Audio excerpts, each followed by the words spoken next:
ሰላም ጤና ይስጥልኝ ውድ የፕሮግራማዊ ተከታታዮች እንደገና ደግሞ በሳምንቱ መጣው የጥንዶች ዘለቄታዊ አብሮነት ዋና ዋና መሰረቶች በሚል ርዕስ እንግዲህ የጀመርኩላችሁ ትምህርት አለ። እንግዲህ ይሄን ትምህርት እንደገና ቀጣዩን ክፍል ዛሬ እናያለን። እንግዲህ የጥንዶች ዘለቄታዊ አብሮነት ዋና ዋና መርሆች በሚል ጤናማ ጋብቻና ቤተሰብ ተኮር ዕውቀትና ጥበብ ብለን አይተናል ተከታታይ ሳምንት። ዛሬ ሁለተኛውን እንጀምራለን። እንግዲህ የጥንዶች ዘለቄታዊ አብሮነት ሁለተኛው ነጥብ ራስን መቀበል ነው። ሰልፍ አክሴፕታንሲ ወይም ሰልፍ ስቲም ይሉታል። ራስን መቀበል ማለት ሙሉ መሆንን ብቁ መሆንን ማመን፣ ባለን ደረጃ ራሳችን አክሴፕት ማድረግ፣ ለራሳችን ያለን አመለካከት እንዳይወርድ መጠንቀቅ፣ ራሳችንን እግዚአብሔር ካስቀመጠን ክብር በታች እግዚአብሔር ካስቀመጠን ስፍራ በታች ለራሳችን የወረደ ግምት እንዳይኖረን መጠንቀቅ። የሚገርማችሁ ነገር ብዙ ጊዜ ሰዎች ብዙ ጊዜ ስለ ውርደት ስለ መናቅ ሲያወሩ አንዳንዶች ሰይጣን ሊያዋርደኝ ሞክሮ ሰይጣን አዋርዶኝ ከሌ ንቆኝ ከሌ አውርዶኝ ከሌ ዝቅ አርጎ አይቶኝ ይላሉ። እና በእርግጥ አንዳንድ ጊዜ ራሳችንም ለራሳችን ያለን ግምት ዝቅ ሊል ይችላል። ስለዚህ ወገኖቼ ይሄ በትህትና ሐሳብን ከስፍራችን እንዳንወርድ መጠንቀቅ አለብን። ትሁት መሆን ጥሩ ነው፣ ለሰዎች ዝቅ ማለት ጥሩ ነው። ግን ደግሞ እግዚአብሔር ከሰጠን ስፍራ እግዚአብሔር ካስቀመጠን ስፍራ ራሳችንን አውርደን የማይመጥነን ቦታ ደግሞ እንዳንገኝ መጠንቀቅ መቻል አለብን። ብዙ ጊዜ ሰዎች አይምሯችን ጉድለታችንን ማየት ስለሚቀናው እንጂ ስለ ጉድለታችን ማሰብ ስለሚቀናው እንጂ እግዚአብሔር ደግሞ የሰጠን ብዙ ፕሪቪሌጅ አለ። እግዚአብሔር የሰጠን ብዙ አድቫንቴጅ አለ። እግዚአብሔር ያደረገልን ብዙ ነገር አለ። ብዙ ጊዜ ሰዎች እንደው ንጽረታዊ አይደለም፣ ይሄ ከኋላ ከመጣንበት ነገር አንጻር ራሳችንን አናይም። እንዳለመታደል ሆኖ ጎናችን ካለው ሰው ጋር ራሳችን እያነጻጸርን የወደቅን የተዋረድን ይመስለናል እንጂ ከዛሬ 20 ዓመቱ ከዛሬ 10 ዓመቱ ከዛሬ 5 ዓመቱ ከዛሬ ዓመቱ ከዛሬ ወሩ የተለየ የተሻለ እግዚአብሔር ለኛ አድርጎልናል። ከዛሬ ስንት ዓመት በፊት ከነበረው የተሻለ አበርትቶናል። የተሻለ ጤና አድርጎናል።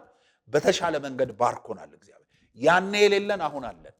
አያችሁ፣ አንዳንድ ጊዜ ማጣት በህይወታችን ውስጥ ቢኖር እንኳን ምናልባት የመጣብን ቻሌንጅ በህይወትም እንዳንኖር ሊያደርግ ይችል ነበር። ስለዚህ ያንን የሞት ምዕራፍ ዘግቶ እግዚአብሔር ዛሬ ያኖረ ነው ያለው። ስለዚህ ወገኖቼ ሰልፍ ስቲም ያስፈልጋል። ራስን መቀበል ያስፈልጋል። እግዚአብሔር ምን ጸጋ ሰጥቷል? እግዚአብሔር ምን እድል ሰጥቷል? እግዚአብሔር ምን እድል ሰጥቶሻል? አያችሁ፣ ግላዊ ነገርን አክሴፕት ማድረግ ያስፈልጋል። ይሄ ግላዊ ነገርን አክሴፕት ማድረግ ያስፈልጋል። በተለይ ብዙ በጋብቻ ውስጥ ችግር የሚፈጠርባቸው ራሳቸውን ያልተቀበሉ ሰዎች በትዳር ጓደኛቸው የሚናቁ ይመስላቸዋል።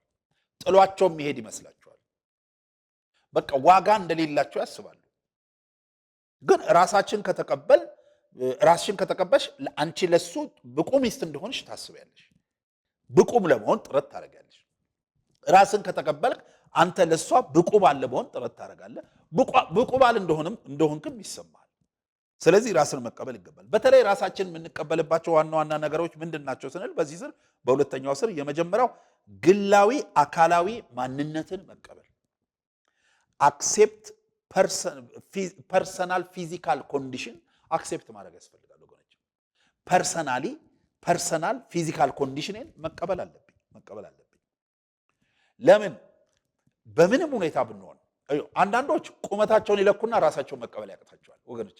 አንዳንዶች በቆዳቸው ከለር ራሳቸውን መቀበል ያቅታቸዋል። አንዳንዶች በአይናቸው ጥበትና ስፋት ራሳቸውን መቀበል ያቅታቸዋል። አንዳንዶች በጥርሳቸው፣ አንዳንዶች በሌላ የሰውነት ቅርጽ በሚሉት ነገር ራሳቸውን መቀበል ያቅታቸዋል። ግን ራሴን ስቀበል ወደ ፈጠረኝ ወደ እግዚአብሔር መሄድ ግድ ይለኛል። ዘፍጥረት 1:26 ላይ እግዚአብሔርም አለ ይላል፣ ሰውን በመልካችን እንደ ምሳሌያችን እንፍጠር። አንተ ምንም በለኝ አንቺ ምንም በለኝ በይ፣ እኔን የፈጠረኝ እግዚአብሔር ነው። እግዚአብሔር ደግሞ እኔን ሲፈጥር አይሳሳትም። የሰው መለኪያ ሆነና አፍንጫ ረጅምን ቆንጆ አፍንጫ አጭርን ደግሞ ፉንጋ ይላል ሰው። ልብ አድርጉ። የሰው መለኪያ ሆነና ቁመተ ረጅም እንትን ቁመተ አጭር እንትን ይበል የሰው መለኪያ ሆነና በተለያየ ቅርጽ እንትናኮ ታምራለች እንትናኮ ሞዴል ይመስላል እንትናኮ ሞዴል ትመስላለች አለ። ግን አንድ መዘንጋት የሌለብን ነገር ወደ ተፈጠርንበት መነሻ ስንሄድ እኛን የፈጠረን እግዚአብሔር ነው። እግዚአብሔር ደግሞ አይሳሳትም። እግዚአብሔር አሁን ይህን ቴሌቪዥን መስኮት የምትመለከቱት ሰዎች እግዚአብሔር አሁን አንቺን የፈጠረበትን ያፈጣጠሩ ሁኔታ ብትመለከች አልተሳሳትም። ሰው የሚለካው በላይ ነገር ሆነና አያችሁ፣ ሰው በቁመት፣ ሰው በአይን፣ ሰው በፀጉር፣ ሰው ለምን መሰላችሁ? ሰው ማየት የሚችለው የላዩን ነዋ። እቺ ጭንቅላት ማየት የምትችለው የላዋን ነው። ስለዚህ ሰው በላይ ነገር ይለካ እንጂ እግዚአብሔር የውስጥ አካላችንን ሲፈጥር አንድ አይነት አድርጎ ነው የፈጠረው። የሁላችንም ጉበት አንድ አይነት ነው። የሁላችንም ኩላሊት አንድ አይነት ነው። የሁላችንም ሳምባ አንድ አይነት ነው። የሁላችንም ጨጓራ፣ አንጀት፣ ጠቅላላ አጥንታችን፣ ምናችን ማአት ኮተቱ አንድ አይነት ነው። ሰው ግን ያንን ማየት ስለማይችል የእንትና ጉበት እኮ አይልም፣ የእንትና አንጀት ሲያምር አይልም፣ የእንትና ጨጓራ ከእንትና ይሻላል አይልም። አቅም የለውም ይህን የሚያይበት ሰው። አያችሁ፣ የሰው አቅም ግን አይኑ ስለሆነች የላይ ነገር ያይና ደረጃ ያወጣል። ሰው በሚያወጣው ደረጃ መሰረት ደግሞ አንዳንዶች ሳይኮሎጂካሊ ይጎዳሉ። ስለዚህ እኛን የፈጠረን እግዚአብሔር ነው። መዝሙር 139:14 ላይ መዝሙር 139:14 ላይ ግሩምና ድንቅ ሆኜ ተፈጥሬአለሁና አመሰግንሃለሁ ይለዋል ባሪያው። በዚህ ማያበቃም፣ ስራ ድንቅ ነው፣ ነፍሴም ይህንን በውል ተረድታለች ይላል። ድንቅ ነኝ ይላል። ድንቅ ነኝ፣ ግሩምና ድንቅ ሆኜ ተፈጥሬአለሁና አመሰግንሃለሁ ይላል። መጽሐፍ ቅዱስን በተለያየ ቦታ ስንመለከት ዳዊት ከዓለም አንደኛ ቆንጆ ነው አይልም። ልብ አድርጉ። ቁመቱ አንደኛ ነው፣ እንትኑ አንደኛ ነው፣ አፍንጫው አንድም ቦታ ስለ ዳዊት አፍንጫ፣ ስለ ዳዊት ቁመና፣ ስለ ዳዊት መጠየም ወይም መቅላት ወይም መጥቆር አይነግረንም። ግን ሰውየው ማን እንደፈጠረው ስለሚያውቅ ግሩምና ድንቅ ሆኜ ተፈጥሬአለሁና አመሰግናለሁ ይላል። ወገኖቼ ስለ አካላችሁ ራሳችሁን አመስግኑ። ስለ ጥቁረታችሁ ቢሆን ስለ ቅላታችሁ ራሳችሁን አመስግኑ። ያላችሁበትን ሁኔታ አክሴፕት አድርጉ። ያላችሁበትን ሁኔታ ተንከባከቡ። ያኔ ራሳችሁን ከተቀበላችሁ ይውላችሁ፣ ያኔ ለራሳችሁ ጥሩ ግምት ከሰጣችሁ ከትዳር ጓደኛችሁ ጋር ያላችሁ ግንኙነት ጥሩ ይሆናል። አለበለዚያ ግን እሱ በማያስበው ነገር ከመሬት ተነስተሽ ልትጣል ይችላልሽ። ቁመትሽ አጠርካል፣ እሱ እኮ ይሄን እኮ ረጃጅሞቹን ነው የሚወደው፣ እኔን ቢለይ እኮ ረጅም አትበይ። ለምን? ሲጀመር ሰው እውነተኛ ፍቅር የሚይዘው ከውስጥ ማንነት ነው። የላይ ውበት ያረጃል፣ ውበት ሐሰት ነው፣ ደምግባትም ከንቱ ነው። እግዚአብሔርም የምትፈራ ሴት ግን እሷ ትመሰገናለች አይደል የሚለው ምሳሌ ላይ። ስለዚህ የላይ ውበት ያረጃል፣ እውነተኛ አፍቃሪ የውስጥ ውበት ነው የሚያው። ደግሞም የላይ ውበትን እንትን ረጅም ቆንጆ ነው፣ እንትን ረጅም ቆንጆ አይደለም የሚል የሰው አይምሮ ነው ያወጣው። እግዚአብሔር ፊት ግን ሁሉም ሰው ቆንጆ ነው። ወገኖቼ ሁላችንም እግዚአብሔር ፊት ቆንጆ ነን። እግዚአብሔር ፊት ቆንጆ ያልሆነ ሰው የለም። ለምሳሌ ጥሩ ምሳሌ ልስጣችሁ። አሁን ልጆች የወለድን ሰዎች ልጅህ ምንም ይሁን ላንተ ቆንጆ ነው። ልጅህ ላንተ ቆንጆ ነው። አሁን አንድን እናት ወይም አንድን አባት እኮ ከመቶ ልጆች መካከል ልጁን ደርድረው ማን ነው አንደኛ ቆንጆ ቢሉት የራሱን ልጅ ነው የሚመርጠው። ወገኖቼ በእግዚአብሔር ፊት አንድም ቀን ቆንጆ ሳንሆን ውለን አናውቅም። በእግዚአብሔር ፊት አንድም ቀን አስጠልተን አናውቅም። አያችሁ፣ ፀጉርን ይወደዋል፣ አፍንጫዬን ይወደዋል፣ ቁመናዬን ይወደዋል፣ ሁሉ ነገሬን ይወደዋል። እግዚአብሔር ስሙ የተባረከ ይሁን። እውነተኛ ወዳጅ እሱ ነው። እንጂ ኮምፕሌን አታርጉ። እዚህ ሮሜ 9:20 ላይ እንዲህ ይላል፣ ስራ ሰሪውን ስለምን እንደዚህ አድርገህ ሰራኸኝ ይለዋልን? ልብ አድርጉ። ስለዚህ በቃ እግዚአብሔር ነው የፈጠረው። አትፈር፣ እግዚአብሔር በፈጠረ ነገር አትፈር። የሚገርማችሁ ነገር ከዚህ በፊት ነግሬያቸዋለሁ ብዙ ጊዜ። እኔ አንዳንድ ሰው ራሱን ዲቫሉዌት ያደርግና ራሱን ዝቅ አድርጎ ያይና፣ ተመልከቱ፣ የራሱ ክብር ይወርድበታል። ግን ኮንፊደንስ ይኖር። አንተ ይህን ያመጣው በአንተ አይደለም፣ በእግዚአብሔር ነው። የፈጠረ እግዚአብሔር። እግዚአብሔር ደግሞ ሲፈጥረን ምክንያታዊ ነው። ለምሳሌ እግዚአብሔር የቆዳችንን ከለር፣ አሁን ብዙ ሰው ከለሩን የማይቀበል ሰው ይገጥማቸዋል። የሚገርማቸው ብዙ ሰው። ለዚህ እኮ ነው አሁን ከሁሉም በላይ በከለር ላይ የተደረገ ዘመቻ እኮ ማለት ነው። የጠቆረው ለመቅላት፣ የጠየመው ለመቅላት የሆነ ነገር መቼም የቀላው ለመጥቆር ጥረት ሲያደርግ አይቻልም። አንዳንዴ ያደጉት ሀገሮች ላይ የፊት ሎሽኖች የመሳሰሉ ትንሽ ጠየም የሚያደርጉ በእለቱ ጠየም አድርገው እንዲውል የሚያደርጉ አሉ ሲባል እሰማለሁ። ግን ደግሞ በጣም የሚገርማችሁ ነገር ብዙ ሰው የጠቆረው ለመቅላት የማያደርገው ጥረት የለም። ግን የሚገርማችሁ የቆዳችንን ቀለም የሚወስነው ሰውነታችን በተፈጥሮ ሚላኖሳይት የሚባሉ ቅመሞችን ያመርታሉ። የቆዳችንን ቀለም የሚወስነው ይሄ ነው። ለምሳሌ ሚላኖሳይት ሚላኒን ያመርታል። ሚላኒን ሲበዛ ይጠቁራል ቆዳችን እና ለምሳሌ አፍሪካውያን ለምን ጠቆር ብንል እግዚአብሔር ምክንያታዊ ነው። በአፍሪካ ከፀሐይ የሚለቀቀው አልትራቫዮሌት ስለሚበዛ ያ ደግሞ ለካንሰር ስለሚያጋልጥ እግዚአብሔር አፍሪካውያን ለካንሰር እንዳይጋለጡ ቆዳቸው እንዲጠቁር አድርጓል። ፒሪየድ። እግዚአብሔር ምክንያታዊ ነው። እግዚአብሔር እኔን ቀይ ሲያደርግ ምክንያታዊ ነው። አንተን ጥቁር ሲያደርግ ምክንያታዊ ነው። አንዷን ጠይም ሲያደርግ ምክንያታዊ ነው። አንዱ ቸኮሌት ከለር ሲያደርግ ምክንያታዊ ነው። ግን የፈጠረው እግዚአብሔር ነው። ይሄን ስላችሁ ግን እግዚአብሔር የፈጠረበትን ተፈጥሮ ጤናማነቱን ጠብቆ እንዲቀጥል ጥረት ማድረግ ጥሩ ነው።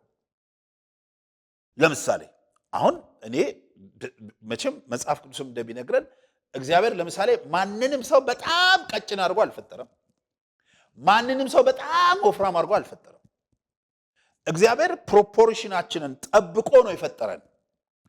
እግዚአብሔር የልባችንን አሰራር የውስጥ የአካል ክፍሎቻችንን አሰራር ለቁመታችን ለሚመጥን ክብደት አስተካክሎ ነው የፈጠረው። ለምሳሌ ጥሩ ምሳሌ ልስጣችሁ። ለምሳሌ አሁን ቦርጫም ሰዎችን ብንመለከት፣ ወፍራም ሰዎችን ብንመለከት፣ እኔን ጨምሮ ማለት ነው። ወፍራም ሰዎችን ብንመለከት እግዚአብሔር እንደዚህ ወፍራም አድርጎ አይደለም የፈጠረን። አያችሁ። ስለዚህ ይሄን ለማስተካከል ጥረት ማድረግ ጥሩ ነው። ከዛ በተረፈ ግን ናቹራሊ ለመጡ ነገሮች ኮምፕሌን ማድረግ፣ ሰልፍ ስቲም ማጣት በጣም አደገኛ ነገር ነው። ስለዚህ በጋብቻ ውስጥ ራሳችሁን ለመቀበል ጥረት ማድረግ አለባችሁ። ብዙ ባልና ሚስት ስናማክር ይገጥመናል።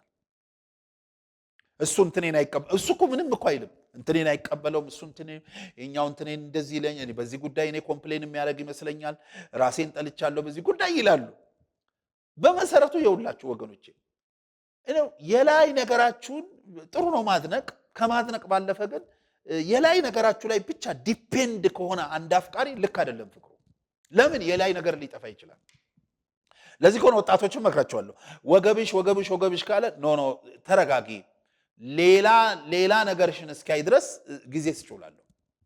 ምክንያቱም ምን ይሆነ ወገቤው በቃ ሼፔን ነው በቃ እሱ በጣም እኮ አብዷል በፍቅሬ በጣም ነው የሚወደኝ በቃ እኮ ወገቤን በቃ የወገቤ ቅጥነት ዳሌ ምናምን ይላል። እንዴ ይሄ ሰውዬ ከወገብ ከላይ ውበት ተነስቶ አይኑን አንስቶ የውስጥ ውበትን ማየት እስኪችል ድረስ መጠበቅ ይገባል። አለበለዚያም ከእንዲህ አይነት ወገቢስት የሆነ ሰው መለየት ይገባል ወገኖች። ለምን አንዳንዱ ወገብ አግብቶ ነው የሚበጠብጠን፣ አንዳንዱ ጡት አግብቶ ነው የሚበጠብጠን፣ አንዳንዱ ጸጉር አግብቶ ነው የሚበጠብጠን። አንዳንዱ ብቻ አይደለም አንዳንዷም በቃ የስፖርተኛ ቁመና ወንዳ ወንድነቱን አይቼ ነው ያገባሁት ካለች እኔ አይመቸኝም። ለምን ይሄ ቁመና በጤናም በሆነም በአመጋገብም በራስም ሰት ሊጠፋ ይችላል።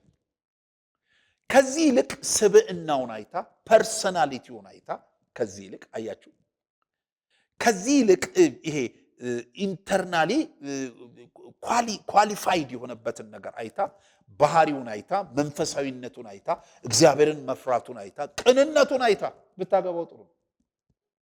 ይሄ ማለት ሰው ማግባት ያለበት ፐርፌክት የሆነ ሰው ብቻ ነው እያልኳችሁ አይደለም። በባህሪ አያችሁ፣ ባህሪ እኮ ፍጹም የሆነ ሰው የለም። ለምሳሌ አንድ ሰው ለምሳሌ የሆነ ጉድለት ቢኖርበት የሆነ ሙላት አለበት፣ ግድ የለም ይሄኛው ደካማ ጎን አለበት ያኛው ግን ስላለበት ግድ የለም እኔ ደግሞ ይሄኛው ሞላለታለሁ ተብሎ ይገባል። የላይ ነገር ላይ ግን ዲፔንድ አትሆኑ ወገኖች።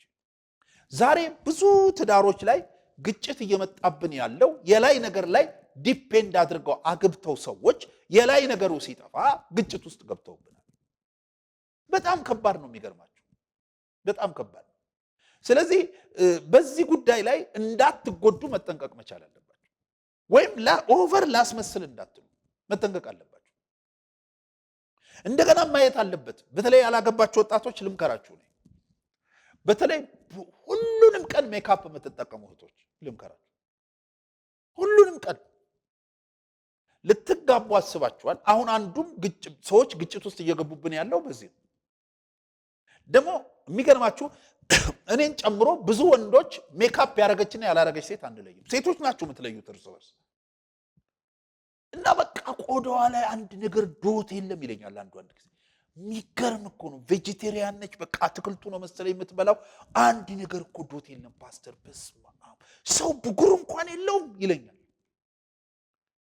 ከዛ ከተጋቡ በኋላ ግን አየ ጧት ላይ አየ ዶት በዶት እንደሆነ ልጅቷ ሳትቀባት ተወጣ ስለዚህ ሌላ የቤት ወጪ ነው እሱ ጋብቻው ስገባ ሽሮ በርበሬ ዘይት ቅቤ እሱ ያስፈልገናል ቀለብ ያስፈልገናል ብዬ ነበር አሁን የቆዳ ቀለብን ኤክስፔክት አላረኩም ይሄ ከአቅሜ በላይ መጣብኝ ወጪ ነው አላ ልብ አድርጉ ስለዚህ ወገኖቼ አትፈሩ በማንነታችሁ ይሄ ማለት እንደው ሳትቀባቡ ሄዱ አንዳንዴ ኦኬዥናሊ የሆነ ነገር ልታደርጉት ይችላል ይወዳለ በየቤታችን ልጆቻችንም ምንም ስለሚያደርጉ ማለት ነው ግን ደግሞ ይሄ በማንነታችሁ አትሸማቀቁ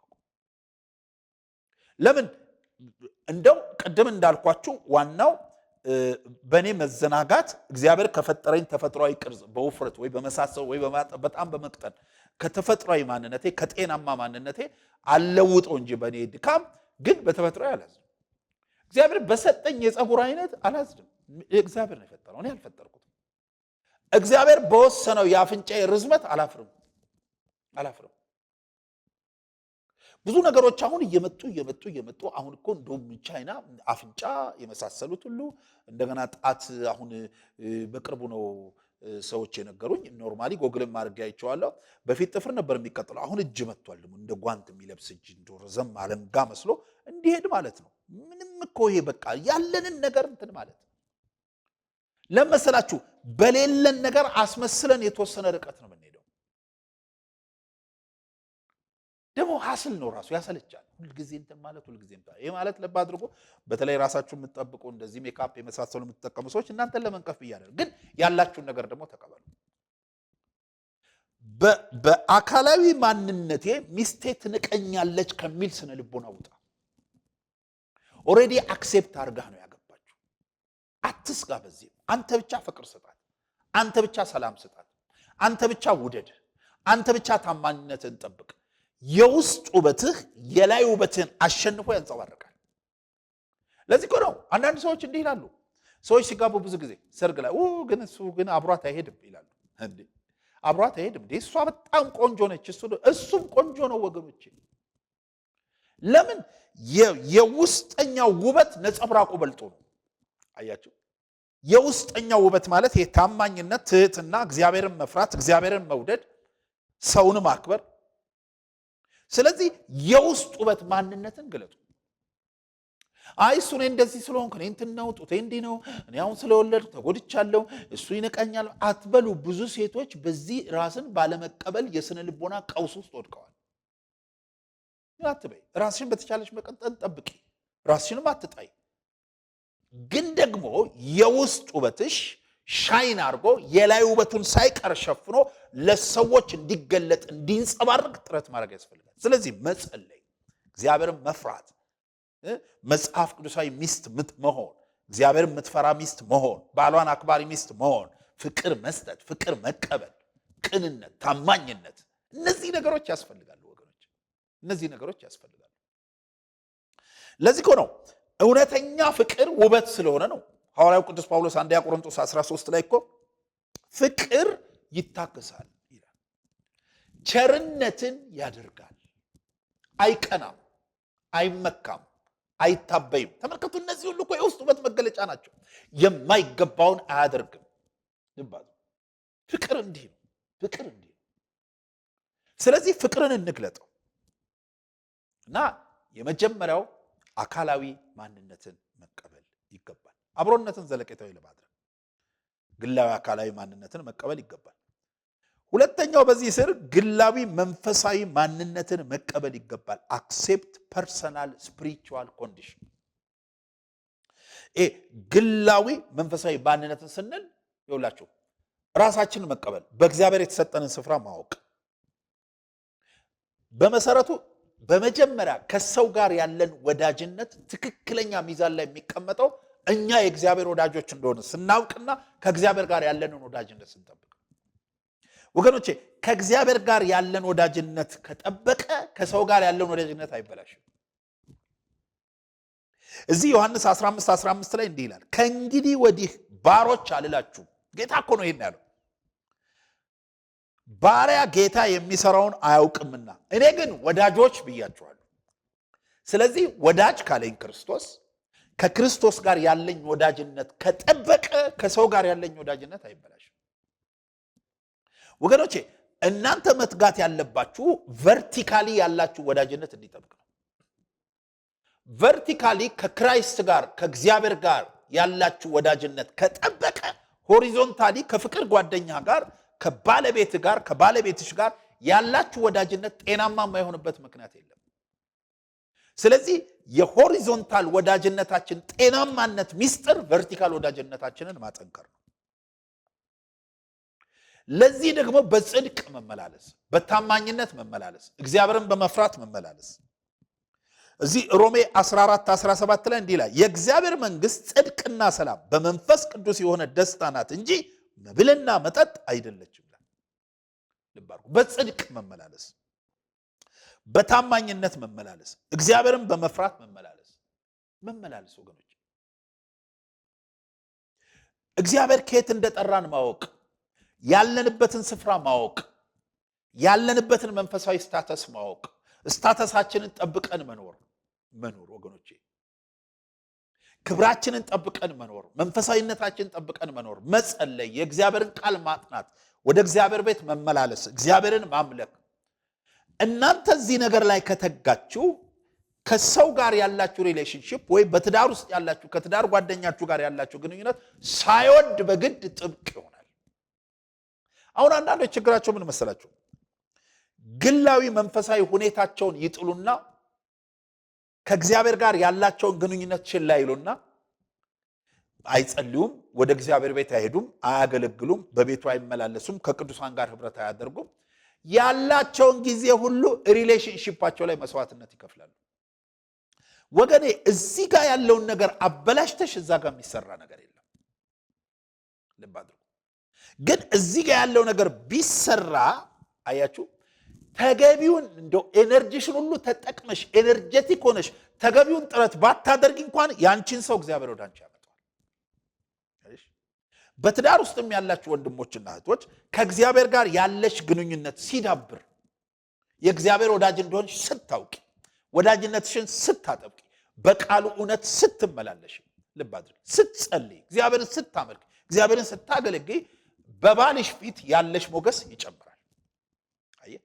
እግዚአብሔርን ስታገለግል፣ እግዚአብሔርን ስታከብር በሚስት ፊት ያለ ሞገስ ይጨምራል። ሞገስ ነው። ሞገስ እግዚአብሔር ይስጣችሁ። በእውነት ሞገስ እግዚአብሔር ይስጣችሁ። ሞገስ ነው። በቃ አንተ በልቧ ውስጥ ልዩ ስፍራ ትይዛለህ፣ አንቺ በልብሽ ውስጥ ልዩ ስፍራ ትይዛለሽ። ስለዚህ ግላዊ መንፈሳዊ ሁኔታችሁን መቀበል አለባችሁ። መንፈሳዊ ነገራችሁን ማስተካከል አለባችሁ። እንዴ የሚገርማችሁ እኮ የእግዚአብሔር ቃል እኮ ነገርን ስለሚያስተካክል እኮ ነው። አሁን አንዳንዶች እኮ ባላቸው በጣም ወይ ሚስት በጣም ስታስቸግር እንደው ወይ እናንተ ጋር በመጣች ይላሉ። የማያምኑ ሰዎች እኮ ናቸው። ልብ አድርጉ። እንደው እናንተ ጋር በመጣች እናንተ ጋር በመጣ ይላሉ። ለምን እንደሚያስተካክል ያውቃሉ። አያችሁ።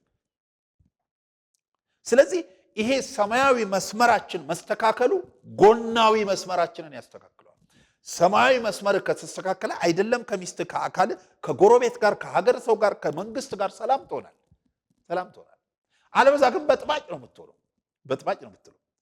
ስለዚህ ግላዊ መንፈሳዊ ክብርሽን ተቀበይ። አንቺ በጌታ የተመረጥሽ ሰው ነሽ። አንቺ ጌታ ኢየሱስ ክርስቶስ ወዳጄ ሲልሽ ያላፈረብሽ ሰው ነሽ። እሱ ያልናቀሽ ሰው አይንቅሽም። እሱ ያልናቀ ሰው አይንቅህ። ስለዚህ ግላዊ መንፈሳዊ ሁኔታን መቀበል ይገባል።